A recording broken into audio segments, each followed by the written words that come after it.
If you aren't convinced electromechanical shit is cool, then let me show you this, because I can just hit that little switch set, push the carriage forward a little bit, press it again. We'll just do like 2 spaces just to show you how close we can set these.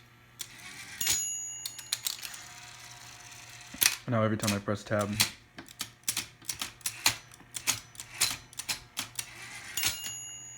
it remembers where I had it.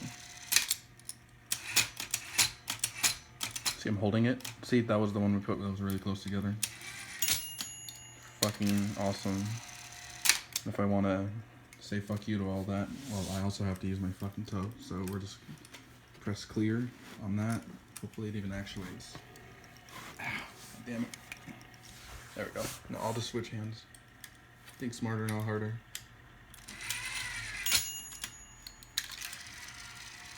And now all the things we just said are gone.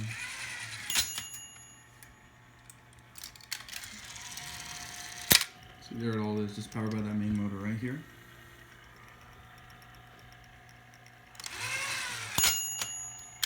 Belt runs all the way through, or the little string runs all the way through here. Right there.